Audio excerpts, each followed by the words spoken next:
ari syarat jamaah sadayana ayat 7 Jum'ah tawalian Jum'ah masih apa bisi salah ari anu kahijina makmum ulah ti payunan imam cicingna ajeng takbiratul ihramna malahan batal sholatna makmum sarengan imamna na takbiratul ihramna makruh bareng naliyana kajabal lebah amina makmum kudu bareng pisan rejeng imam maca amin ulah arek pacul celan haram makmumi helaan hiji rukun pagawean malah matak ngabatalkeun kana sholat kudu rukun kitu deui ngabatalkeun kudu rukun tinggalkeun anu bangsa pagawean anging aya pauzuran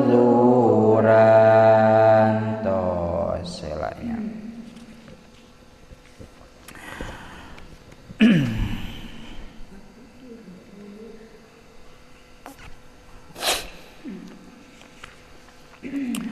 Bismillahirrahmanirrahim. Dina ieu pasal naon ari pasal teh pamisahnya mantak baheula mah ngalogatna teh paslun ari ieu eta pamisah sahiji nya tapi ari pasal teh tos jiga kulkas bahasa nama bahasa Inggris tapi jadi bahasa Sunda jika maksud bahasa nama bahasa Arab tapi geus jadi bahasa Sunda Indonesia naon maksudna tah eta teh kan maksudnya bahasa Arab padahal mah ngan geus jadi bahasa Sunda atawa bahasa Indonesia bakating ku sering-seringna ieu ge pasal saminya pasal teh bahasa Arab tapi bagian pasal naon jiga-jiga pasal teh bahasa Sunda padahal bahasa Arab dina ieu pasal naon pasal teh pamisahnya bade nyarioskeun syarat iktida ari iktida teh turut nuturkeun lamun dina salat mah nuturkeun teh ngaranna naon makmum ari makmum tugasna ngamakmum kanu jadi imam tah berarti di dieu teh bade nyarioskeun syaratna ngamakmum tata cara ngamakmum anu sah anu bener anu teu batal anu jauh tina paharaman yajibu ala kulli man sholla muqtadiyan fi jum'atin au ghairiha komata diwajibkeun pikeun jalma anu sholat bari ngamakmum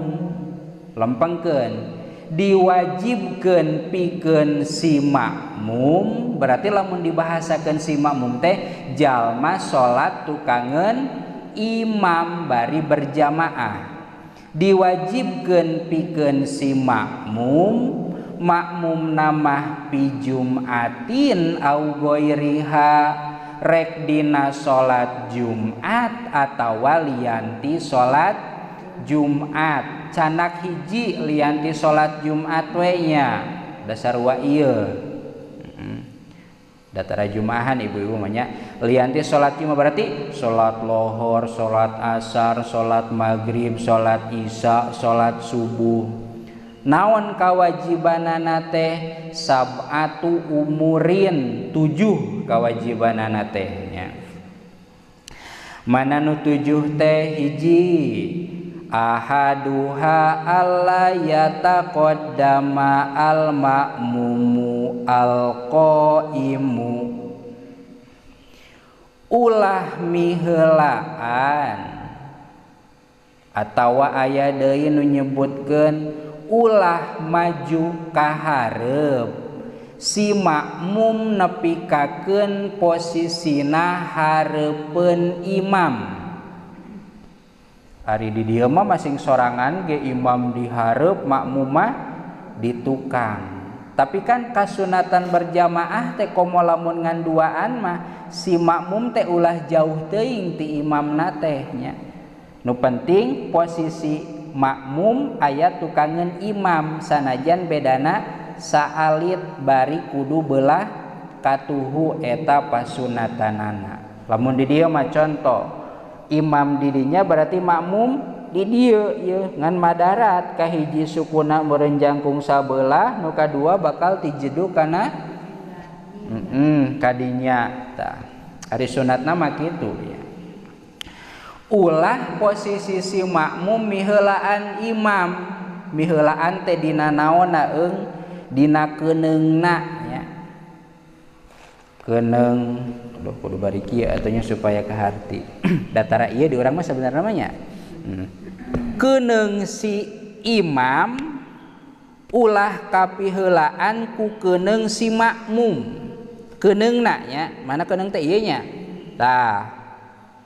kumaha lamun suku makmumna panjang ka hareup ari nu imam nepi ka dieu ari nu makmum nepi ka dieu tapi keneungna mah satu kangen imam tak kitu mah meunang ya.